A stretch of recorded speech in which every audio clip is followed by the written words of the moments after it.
ബുദ്ധ ഐതിഹ്യങ്ങളിൽ കാണുന്ന ഭീമാകാരമായ പക്ഷിയാണ് ഗരുഡൻ. നമ്മൾ ചിലരെങ്കിലും ഇങ്ങനെയൊരു പക്ഷിയുണ്ട് എന്ന് വിശ്വസിക്കുന്നവരാണ്. സത്യത്തിൽ ഇങ്ങനെയൊരു പക്ഷിയുണ്ടോ? പുരാണങ്ങൾ എടുത്തു നോക്കിയാൽ ഹിന്ദു പുരാണത്തിൽ മഹാവിഷ്ണുവിന്റെ വാഹനമാണ് ഗരുഡൻ. അതിനൊപ്പം തന്നെ കൃഷ്ണപരുന്തിന് ഗരുഡന്റെ ഒരു രൂപമായും കണക്കാക്കുന്നുണ്ട്. ഇതാ ഗരുഡന്റെ പേരിൽ നമ്മുടെ നാട്ടിൽ ഒരു അനുഷ്ഠാനം വരെയുണ്ട്. എന്തിനേറെ, ഗരുഡൻ ചില രാജ്യങ്ങളുടെ ദേശീയ ചിഹ്നം വരെയാണ്. പുരാണ കഥകളിലൊക്കെ പറയുന്നത് ഗരുഡൻ പക്ഷികളുടെ രാജാവാണെന്നാണ്. സത്യത്തിൽ ഗരുഡന്റെ കഥ എന്താണ്? ആരാണ് ഈ ഗരുഡൻ? നമുക്ക് നോക്കാം. അതിനു മുമ്പ് ഒരു ചോദ്യം. ഗരുഡനെ പോലെ പുരാണങ്ങളിൽ നിങ്ങളെ ആകർഷിച്ച ജീവി ഏതാണ്? ഏതായാലും കമന്റ് ചെയ്യൂ. നമുക്ക് നേരെ വീഡിയോയിലേക്ക് പോകാം. ആദ്യം തന്നെ നമുക്ക് ഹിന്ദു ഐതിഹ്യപ്രകാരമുള്ള ഗരുഡന്റെ കഥ നോക്കാം. ഒരു ദിവസം കശ്യപൻ തന്റെ പത്നിമാരായ കദ്രുവിനെയും വിനതയെയും പതിവില്ലാതെ സന്ധ്യാസമയത്ത് അടുത്തേക്ക് വിളിച്ചു വരുത്തി. പെട്ടെന്ന് എന്താണ് തങ്ങളെ വിളിച്ചു വരുത്തിയത് എന്ന് അമ്പരന്ന് നിന്ന അവർക്ക് മുന്നിലേക്ക് അപ്രതീക്ഷിതമായി കശ്യപന്റെ ചോദ്യമെത്തി. എങ്ങനെയുള്ള സന്താനങ്ങളെയാണ് നിങ്ങൾക്ക് ഇരുവർക്കും വേണ്ടത്? ഇതായിരുന്നു കശ്യപന്റെ ആ ചോദ്യം. ഒരു നിമിഷം ചിന്തിച്ച ശേഷം കദ്രുവിന്റെ മറുപടി എത്തി. അങ്ങയെ കാംക്ഷിച്ച് എനിക്ക് 1000 പുത്രന്മാരെയാണ് വേണ്ടത്. കദ്രുവിന്റെ മറുപടിയിൽ അമ്പരന്ന് നിന്ന വിനതയ്ക്ക് അതിലും മികച്ച ഒരു മറുപടിയായിരുന്നു നൽകേണ്ടിയിരുന്നത്. എന്തുകൊണ്ടും കദ്രുവിനേക്കാളും മികച്ചത് ലഭിക്കണമെന്ന വാശിയുണ്ടായിരുന്ന വിനത അല്പം ചിന്തിച്ച ശേഷം മറുപടി നൽകി. അതിശക്തരായ കദ്രുവിന്റെ 1000 പുത്രന്മാരെക്കാൾ ശക്തരായ 2 മക്കളെയാണ് എനിക്ക് വേണ്ടത്. വിനതയുടെ മറുപടി കേട്ട് ഒരു ചെറുചിരിയോടെ കശ്യപൻ തലയനക്കി. ദിവസങ്ങൾ കടന്നുപോയി. ശക്തരായ 1000 പുത്രന്മാർ കദ്രുവിന് ജനിച്ചു. വാസുകിയും അനന്തനും അതിൽ ഉൾപ്പെട്ട നാഗങ്ങളാണ്. വിനതയാകട്ടെ കദ്രുവിന്റെ 1000 പുത്രന്മാരെക്കാൾ ശക്തരായ 2 മക്കളെ ആവശ്യപ്പെട്ടിട്ട് ഉണ്ടായ 2 അണ്ടങ്ങൾ കാലമേറെയായിട്ടും വിരിയുന്നില്ല. അത് കണ്ട് ക്ഷമ നശിച്ച് വിനത ഒരു മുട്ട പൊട്ടിക്കാൻ തീരുമാനിച്ചു. അങ്ങനെ വിനത തന്റെ ഒരണ്ടം പൊട്ടിക്കുക തന്നെ ചെയ്തു. എന്നാൽ അതിൽ നിന്നും പകുതി മാത്രം വളർന്ന കുഞ്ഞാണ് ഉണ്ടായിരുന്നത്. അക്ഷമ കാണിച്ച അമ്മയെ കദ്രുവിന്റെ ദാസിയാകട്ടെ എന്ന് ശപിച്ച് അരുണൻ അവിടം വിട്ടുപോയി.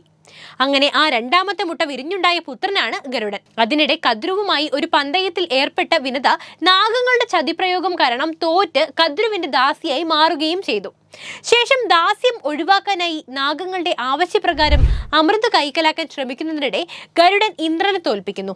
അങ്ങനെ തന്റെ അമ്മയെ ദാസ്യവൃത്തിയിൽ നിന്നും ഗരുഡൻ മോചിപ്പിക്കുകയാണ്. പിന്നീട് ഗരുഡൻ ഭഗവാൻ വിഷ്ണുവിന്റെ വാഹനമാകുന്നു. നാഗങ്ങളുടെ ശത്രുവായാണ് ഗരുഡനെ കണക്കാക്കുന്നത്. പരുന്തുകളുടെ യഥാർത്ഥ സ്വഭാവം ഇങ്ങനെയൊരു വിശ്വാസത്തിന് കാരണമായിട്ടുണ്ടാകാം. ഹിന്ദു പുരാണങ്ങളിൽ ഗരുഡ പുരാണം എന്ന പേരിലും ഒരു പുരാണമുണ്ട്. അതുപോലെ ഗരുഡന്റെ പേരിൽ നമ്മുടെ നാട്ടിൽ ഒരു പ്രമുഖ അനുഷ്ഠാനവുമുണ്ട്. അതറിയാമോ? പറയാം. ഗരുഡൻ തൂക്കം. കേരളത്തിലും തമിഴ്നാട്ടിലെ കന്യാകുമാരി ജില്ലയിലുമുള്ള ചില പഴക്കം ചെന്ന ക്ഷേത്രങ്ങളിൽ പരമ്പരാഗതമായി നടന്നുവരുന്ന ഒരു അനുഷ്ഠാനമാണ് ഗരുഡൻ തൂക്കം. കേരളത്തിൽ കോട്ടയം, ആലപ്പുഴ, എറണാകുളം, ഇടുക്കി ജില്ലകളിലെ ഭദ്രകാളി ക്ഷേത്രങ്ങളിൽ ഇത് പ്രശസ്തമാണ്. ഈ അനുഷ്ഠാന കല അതിന്റെ ഗംഭീരമായ മേക്കപ്പ്, ചടുലമായ വസ്ത്രങ്ങൾ, ഉജ്ജ്വലമായ ശിരോവസ്ത്രം എന്നിവയ്ക്ക് പ്രശസ്തമാണ്. ഒരു ഐതിഹ്യം അനുസരിച്ച് കഠിനമായ യുദ്ധത്തിൽ ദാരിക രാജാവായ ദാരികയെ വധിച്ചതിന് ശേഷം കാളിയുടെ ദാഹം ശമിപ്പിക്കാൻ വിഷ്ണു ഗരുഡനെ അയച്ചു. അങ്ങനെ അതിനെ അടിസ്ഥാനമാക്കി കാളീദേവിയുടെ ഭക്തർ വഴിപാടായി നടത്തുന്ന ചടങ്ങാണിത്. ഈ അനുഷ്ഠാന കലയിൽ ഗരുഡന്റെ വേഷം ധരിച്ച പുരുഷന്മാർ പരമ്പരാഗത വാദ്യോപകരണങ്ങളായ ചെണ്ട, ഇലത്താളം, കൊമ്പ് മുതലായവയുടെ അകമ്പടിയോടെ ഒരു ആചാരപരമായ നൃത്തം ചെയ്യുന്നു. അടുത്തത് ഗരുഡൻ പറവയാണ്. മധ്യ തിരുവിതാംകൂറിലെ ചില ക്ഷേത്രങ്ങളിൽ നടത്തിവരുന്ന ഒരു അനുഷ്ഠാന കലയാണ് ഗരുഡൻ പറവ. ഭദ്രകാളിയെ പ്രീതിപ്പെടുത്തുവാൻ വേണ്ടിയാണ് ഗരുഡൻ പറവ എന്ന നൃത്തം നടത്താറുള്ളത്. ഗരുഡന്റേതുപോലെ കൊക്കും ചിറകും ശരീരത്തിൽ വെച്ച് പിടിപ്പിച്ച് ഒരു പക്ഷിയുടെ രൂപഭാവത്തോടെയാണ് കലാകാരന്മാർ എത്തുന്നത്. ഇങ്ങനെ ഗരുഡവേഷം അണിഞ്ഞെത്തുന്ന നർത്തകർക്ക് താളം പകരാനായി ചെണ്ട, മദ്ദളം, ഇലത്താളം തുടങ്ങിയ വാദ്യങ്ങളും ഉണ്ടാകും. ധനുമാസത്തിലാണ് ഈ അനുഷ്ഠാന കല നടത്തുന്നത്. ഇനി നമുക്ക് ബുദ്ധമത ഐതിഹ്യപ്രകാരം ഗരുഡനെ എങ്ങനെയാണ് വിശേഷിപ്പിക്കുന്നത് എന്ന് നോക്കാം. ബുദ്ധ ഐതിഹ്യത്തിൽ സുപർണൻ എന്നും ഗരുഡന് പേരുണ്ട്. എന്നാൽ ഗരുഡൻ എന്നത് വെറും ഒരു പക്ഷിയല്ല, മറിച്ച് ഭീമാകാരമായ ശരീരമുള്ള ദൈവിക അംശമുള്ള ഒരു പക്ഷിയാണ്. ഹിന്ദുമതത്തിലേതുപോലെ നാഗങ്ങളുടെ ബദ്ധശത്രുവാണ് ഗരുഡനെ ഇതിലും കണക്കാക്കുന്നത്. മുമ്പ് പറഞ്ഞതുപോലെ പല രാജ്യങ്ങളും ഗരുഡ ചിഹ്നം ഉപയോഗിക്കുന്നുണ്ട്. ഇന്ത്യൻ വായുസേനയുടെ കമാൻഡോ സംഘത്തിന് ഗരുഡ എന്നാണ് പേരിട്ടിരിക്കുന്നത്. കരസേനയുടെ ബ്രിഗേഡ് ഓഫ് ഗാർഡ് ഗരുഡനെയാണ് തങ്ങളുടെ ചിഹ്നമാക്കിയിരിക്കുന്നത്.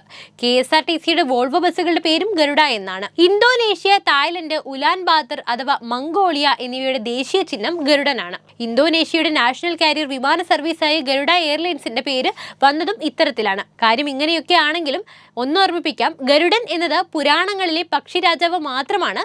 യഥാർത്ഥത്തിൽ ഇങ്ങനെയൊരു പക്ഷിയില്ല കേട്ടോ. അപ്പോൾ വീഡിയോ ഇഷ്ടപ്പെട്ടാൽ ലൈക്ക് ചെയ്യാനും ഷെയർ ചെയ്യാനും ശ്രദ്ധിക്കുമല്ലോ.